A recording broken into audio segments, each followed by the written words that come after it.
Mr. Gusa makadi rise basi nati ndiri kumbari siya so saka nditaura na Mr. Gusa basa renyu munzeni basa renyu kuti kunoita nezvipana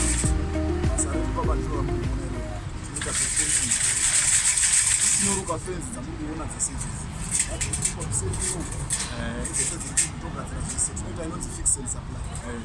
pamuri ikoko as long muri muno muHarare tinokwanisa kusupply transport pachena asi kana takuzoenda kunze kweHarare ndopanenge saka tinokwanisa kusupply material yese yamunenge muchida about fencing makumafona post madroppers masupporters magate nelebha yacho ikutofuta tinyakuzofuta 10 nekuti chinoitika ndechekuti munombari mawanda mapost saka vanhu vakuita system yekuti anokusupplyai vakwanisi kuzobuya kuzoita basa nekuti vanenge vashotesa vakubirai pazvinhu zvavanokupa material ndikuona kuti makatarisa nechekumberi kweduku muchaona kuti tinogadzira futi makeji zvese izvo tinokwanisa kuzviita zviripo kwebasa renyu. Pakanaka baba. Ndingada kuziva kuti material yamunoshandisa munoiwana upi? Material yatinoshandisa irimo muno muchinotenga panapa panopa steelmate chaipo hatina kwatinongotenga kurefu. Nyaya iripo ndeyekuti isi tiri mawerenda futi pachedu. Saka tinozoigadzira tega kuti tiite masaizi efensi dzatiri tichigadzira. Zvakafanana nekuti fensi pfupi yamuri kuona tisinozocheka togadzira mamuri atiri kuda kuti ikwanise kufitana nefensi. Refu idzi ndidzo zvinochete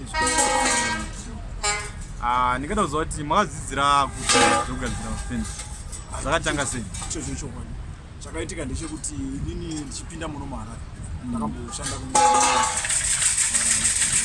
saka handina hangu nyaya kushanda kwenguva refu kubva ndazosiya pakushanda kushanda ngemuno muHarare. Ndingada kuziva machallenges amunosangana pabasa renyu akamira sei? Machallenges atinosangana nawo especially kumakastoma atinoshanda nawo makastoma zvinoita mudambudziko rekuti ukaona ukaita fixed supply waita nezero deposit vazhinji vacho havazokwanisa kubhatara zvazinenge taura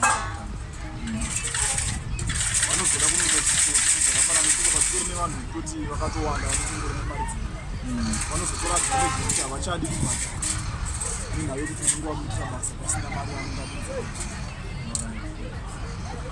Saka market yenyu yakakura zvakadini? Market haipo zvimwe zvaisapenya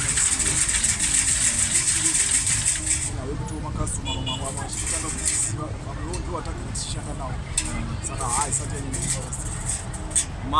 Nemakore makanoita zvinhu? Sofana ane 5 years.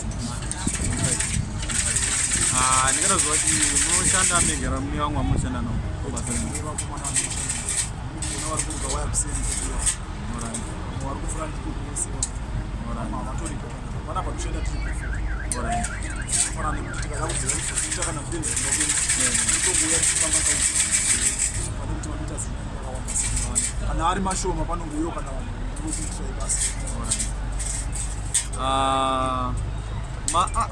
Munomatengesa nemapuraizi akadi simbi fenzi? Fenzi dzinotangira padola 50 inenge iri 1.2 height iri 2 mm thickness yacho. 1.2 iyoyo zvakare kana iri 2.5 mm inoita $2.50 per meter. Toenda pa 1.5 1.5 kana iri 2 mm inoita $2 per meter. Kana iri 2.5 inoita $3. Tozotoya pa 1.8 inoita $2.50 per meter 2 mm 2.5 inoita $3.50 per meter. Kuti maprice yedu iwaya takuita fixed supply tinokwanisa kuzoita madiscount ipapo tichiwirirana pakanaka baba. Ndingada kuziva kuti pane rubatsiro rwamungatarisira rwakamira sei kubva kuhurumende kana nomamwe masangano anoda kubatsira? chokwadi zvakafanana nekuti handinoona kuti panapa tirikoshandisa mamachines emanyoro kuti basa rikasike kunyatsofamba panenge pane mamachines emagetsi kuti basa rifambe zvakanaka. Rubatsiro rwandingadoti rwamungatanga kutoda vanokwanisa vanokwanisa kuwana simbi dzedu dzatinoshandisa idzi vanokwanisa kutibatsira nazvo isimbi dzekuti zvishuwa kuzitenga muno dzinenge dzichiti pamunoshandira panapa zvakamira sei? Munorenda here kana patinoshandira panapa tinogadzira aiwa zvakanaka baba kutenda ni basa ramuri tokutendai maviewers niko na channel. Thank you.